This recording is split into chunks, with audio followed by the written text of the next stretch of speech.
on se retrouve aujourd'hui pour une nouvelle série de vidéos sur le remontage de mon Cannondale F29. Il y en aura quelques-unes où je vais vous montrer tout ce que je fais de A à Z. Donc voilà, j'espère que ça va vous plaire. Je vous souhaite un bon visionnage et n'hésitez pas à laisser un petit commentaire, un like. Allez, bonne vidéo à tous. Là, au préalable, j'ai retiré la roue, j'ai retiré les câbles de frein qui passaient juste ici. Là, je vais démonter les deux vis du double T juste là avec une clé Allen. Tac et tac. Ça doit être bien dégueulasse à l'intérieur.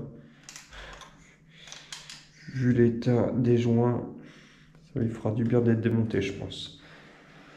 Puis, il y avait des petites fuites d'huile, donc on a ici affaire à une potence OPI, c'est-à-dire une potence qui a un filetage et qui vient se monter sur le tube, sur le tube juste ici.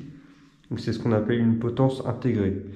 Ici on a un filetage que je vais utiliser avec une clé Shimano Low-Tech classique, dévissé donc dans le sens anti-horaire.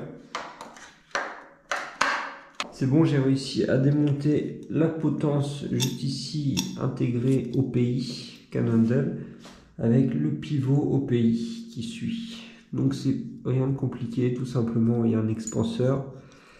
Ici la potence possède un pas de vis à l'intérieur, un pas de vis ici, et ça vient se visser dans le sens des aiguilles d'une montre tout simplement.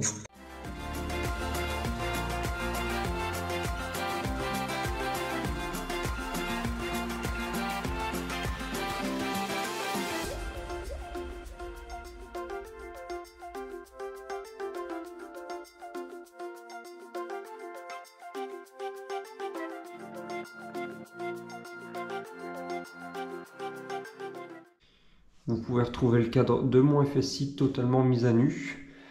Je vais pouvoir le mettre en vente d'ici un petit mois. Une vidéo bike check vous sera proposée sur la chaîne. Ici, je vais pouvoir changer bon nombre de pièces. Tac. On va pouvoir venir installer des nouveaux grips en silicone. La base, le silicone, c'est génial. C'est hyper confortable et puis ça accroche plutôt bien. Il va y avoir aussi un petit peu de liquide de frein du DOT 5.1 pour faire la purge de mes freins. Donc ici, déroulement SKF plutôt haut de gamme. Ce n'est pas du céramique, mais ils sont très bien pour remplacer ceux du galet de derrière. Ici, un plateau de la marque Rotor Krings. Très dur à trouver celui-là et en plus, il valent une petite fortune. Je l'ai acheté d'occasion, ça peut se voir. Et une nouvelle chaîne XX1 11 vitesses. J'ai aussi ces deux pneus qu'il me restait, c'est du 29 pouces, parfait. J'ai les roues aussi, les voici, donc les NV. La roue avant, donc à gauche, elle est plutôt récente, elle a été montée en 2020. Et la roue arrière, elle est un petit peu plus ancienne, la M50. Changement de pneus, mettre du préventif à l'intérieur pour le passer en tubeless. Sur le cadre lui-même, je changerai les galets de dérailleur. Je vais pouvoir faire aussi la purge de mes deux freins. Je vais venir mettre le bike sur le pied d'atelier. Hop.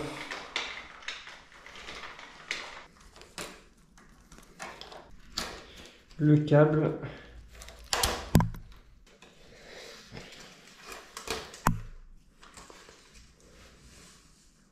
Le câble vient passer en fait en dessous du boîtier. Il y a une sorte de petit système qui permet de le faire longer en bas en le maintenant. Là, voilà, c'est retiré. Place au montage du pédalier. On a ici de chaque côté, il y a deux entretoises à rajouter pour l'alignement de chaîne. Avant de remonter le pédalier, on va venir changer le plateau. On va utiliser une clé Allen de 5 pour pouvoir démonter les vis une par une. Ce sont tout simplement des vis cheminées, comme ce qu'on pouvait retrouver sur les doubles plateaux de l'époque par exemple. Surtout quand vous avez des pas de vis légèrement flingués, abîmés, ne prenez pas de risque, utilisez des clés qui ne s'abîment pas. Le but de passer sur un 32 dents, c'est de pouvoir donner de la polyvalence à la transmission.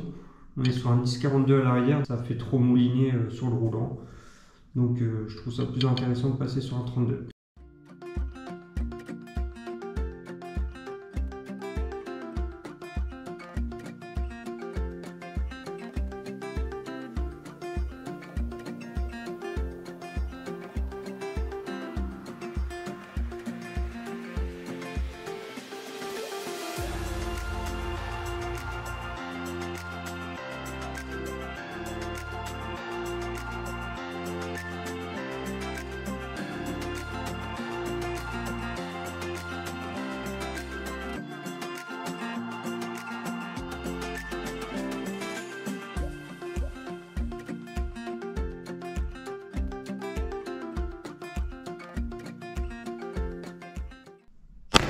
retrouver avec les deux galets, les anciens roulements juste ici, et les nouveaux. Il n'y aura plus qu'à les encastrer à l'intérieur.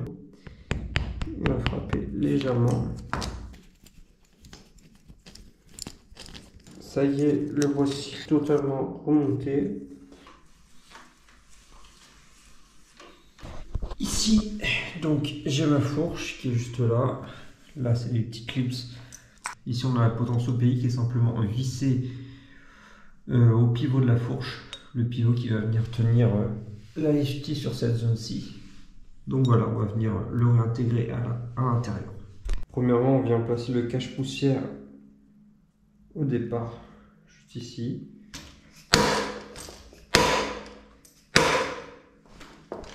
Donc la potence est insérée à l'intérieur. On vient insérer notre pivot. Donc là, il peut rentrer.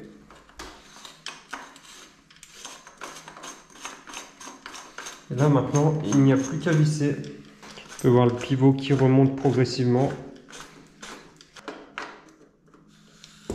Place maintenant au cintre Atmos en 760 mm en carbone. Cette pâte va accroître les frictions, surtout entre deux pièces carbone, c'est très important. Vous en mettez juste.